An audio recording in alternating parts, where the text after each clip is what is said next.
Samina, mina, eh. Hello and welcome to the Arsenal BiteSize Podcast. I'm your host Clayton at Clates AFC, and it's another solo one. They're becoming a bit of a habit, these solo post-match informal chats. We haven't done one of the deep dives in a while, but I'm definitely going to look to continue doing them, like where we get like mark our stat spot to look at some of the data, the pass maps, and data really. But it's a very informal, quick chat about Brentford post match because we're top of the league, gone top of the table. Liverpool and City drew. That lot fucked up again, which was very predictable.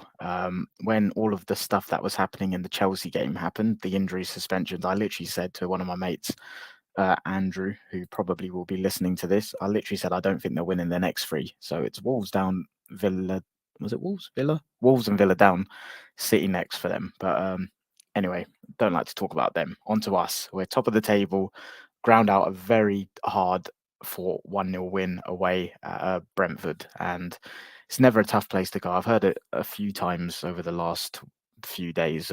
They've only lost, I think, 3 times at home, and twice was against us. So that says everything in terms of how difficult it is to go there. And I think, to be honest, I was someone that probably underestimated it going into the game. My prediction was 2-0, and I just thought it would be a case of I knew they would kind of in air quotes park the bus, but I didn't think it would be as deep. And I don't know why I thought that. It was very naive in hindsight because Brentford are one of the best tactically drilled sides in the league. So I think I was just a bit too confident and too cocky. But we went in and we got the job done in the end, and it wasn't a pretty viewing at all. I think I'd be lying if I said I felt like the goal was coming. So I've seen a lot of narratives going on, doing the rounds online. But all I can do is be honest about how I felt during the game. And again, like I said, one of my mates, Andrew, he watches this, and I was actually watching it with him, so he'd be able to tell me if I was lying. So how I felt during, well, first of all, before we get into it, let me go through the lineup. So obviously Ramsdale came back in goal because Raya was unable to play against his parent club. We'll get into Ramsdale in a sec. Back four was Tomiyasu, so White didn't make it. It was Saliba, Gabriel, and Zinchenko. The midfield three had a little bit of a surprise to it. It was Declan Rice and Odegaard, but Trossard played left eight, which I was super excited for when I actually saw it announced. And then the front three was the front three we've all been dying to see more often than we have this season. It was Jesus, Martinelli, and Saka. Jesus obviously went off, I think it was around the hour mark, 60. Yeah, it was in between 60 and 70th minute, I think. But yeah, that was the team. And the team comes out, and I'm thinking, okay, I front three's there. Trossard in the left eight. That's interesting. Tomiyasu at right back. I didn't mind pre-game. Didn't think it worked. And that's something that's been happening a few times. Although I know a few people have said they don't think he's great at right back, and even my mate says it on the ball. Like, I don't think he's as bad as people make out on the ball. Personally, I just think he's not Ben White, and that's a credit to Ben White and how much he set that standard to.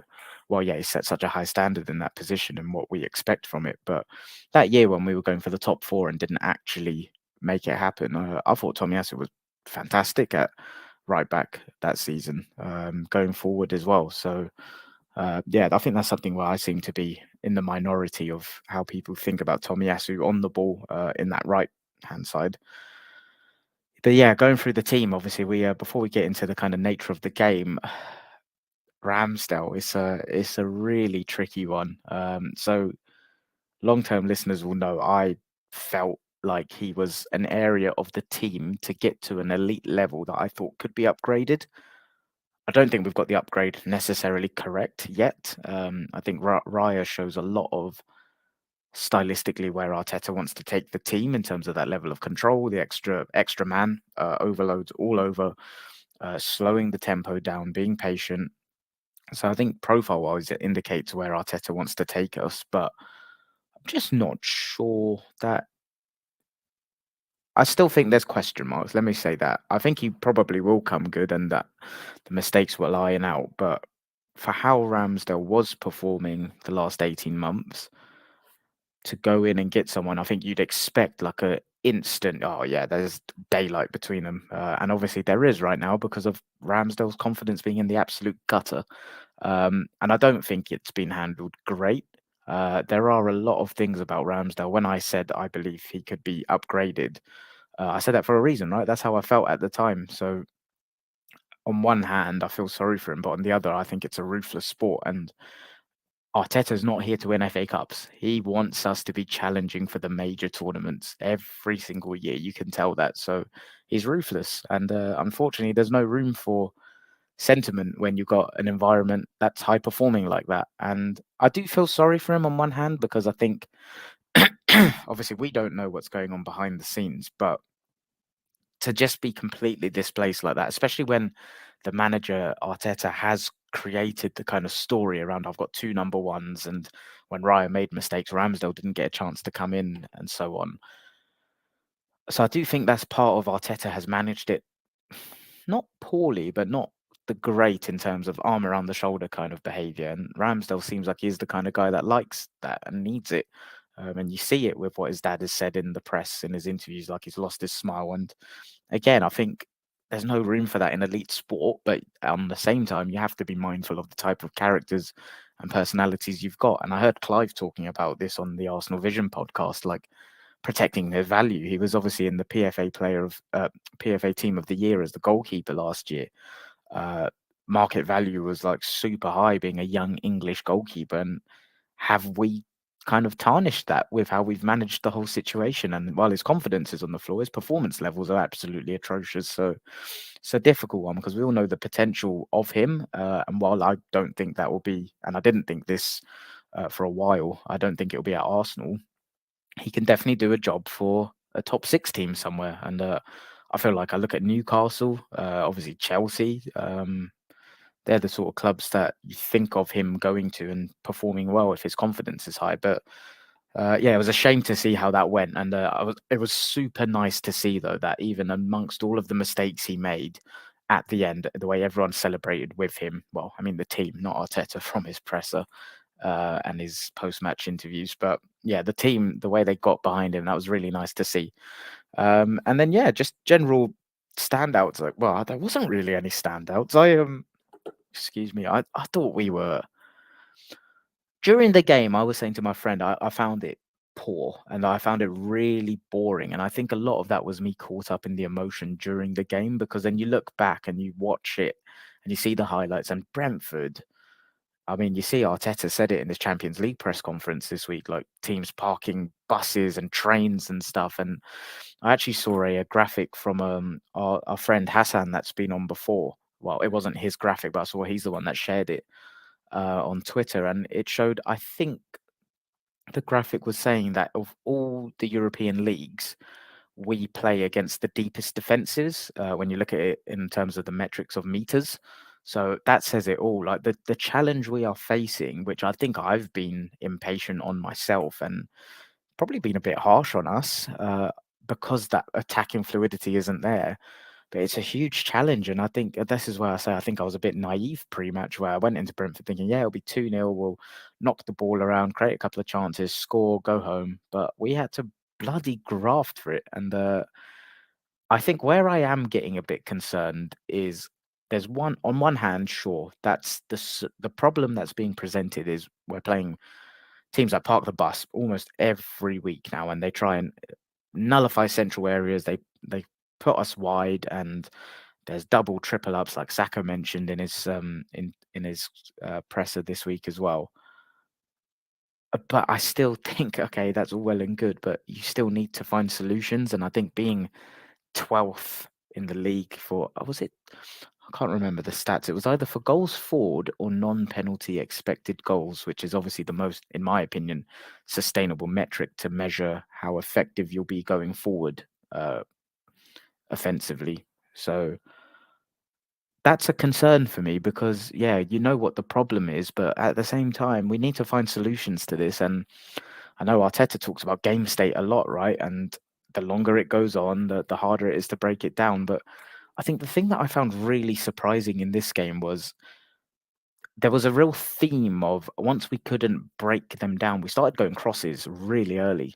and Jesus wasn't really in and around it. When Nketiah came on, he wasn't in and around it, and it just screamed to be a Kai Havertz game really early on. And I don't know why he didn't really go for it earlier than he did. So just looking at the subs, it was Nketiah came on for Jesus in the 66th minute, and then Havertz only came on in the 79th minute, so it wasn't long. And yeah, I don't know. It was just the theme of the game just seemed to me to be screaming out for him.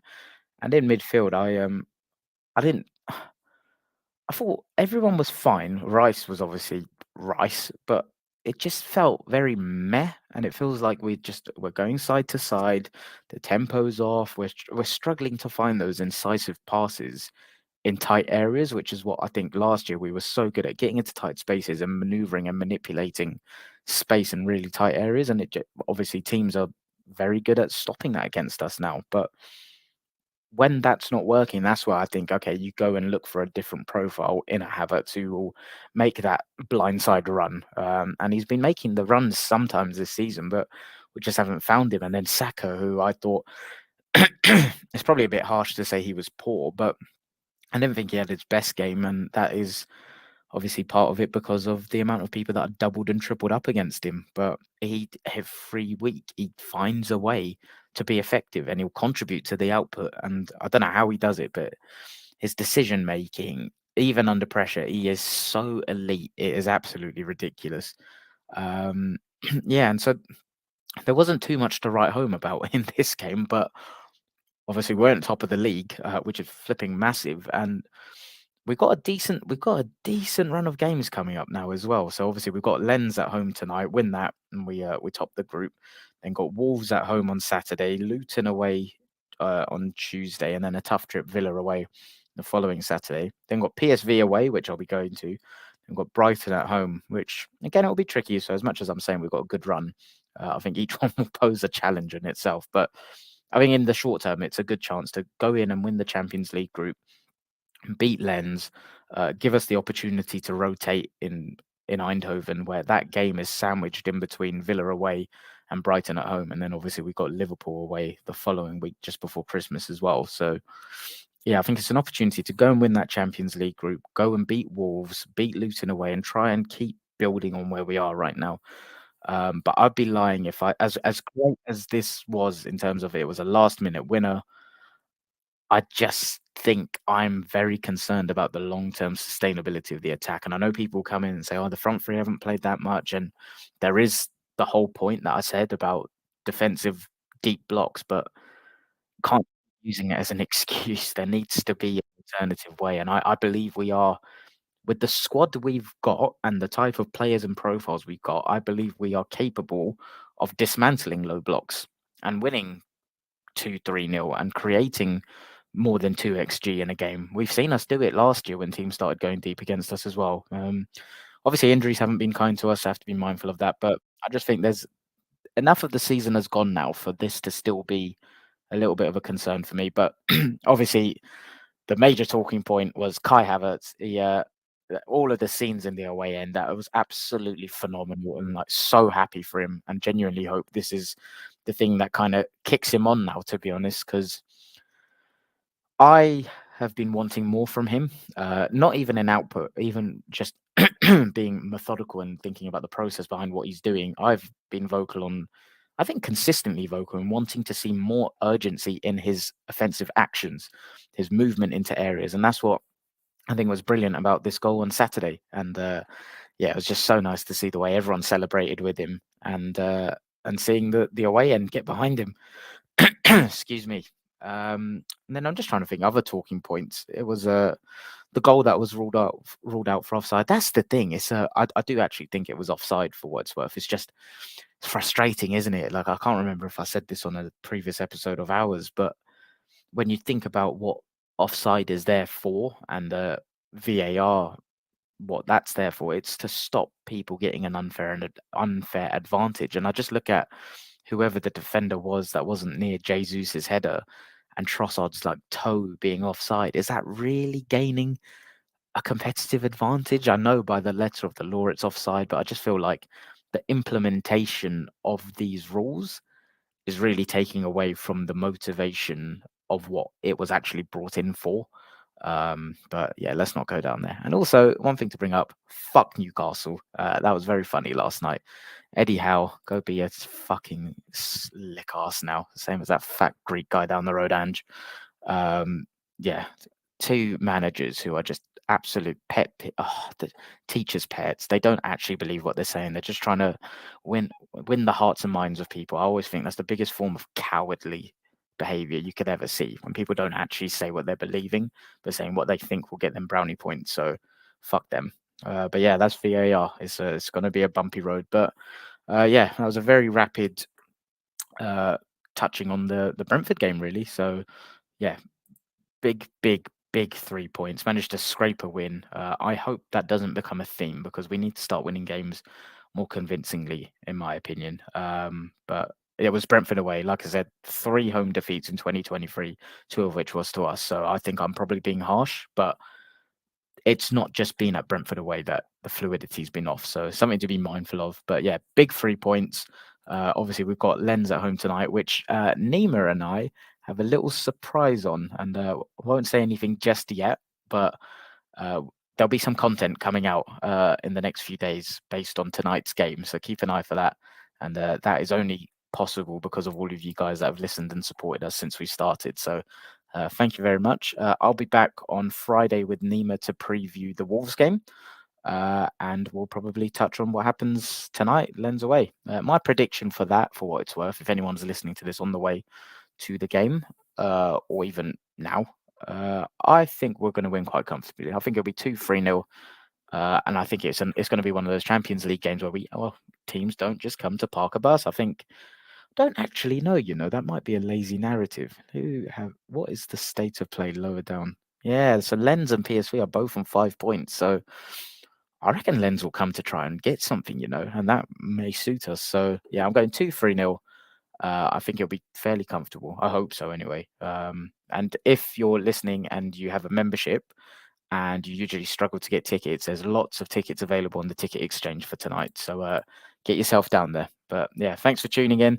Up the Arsenal.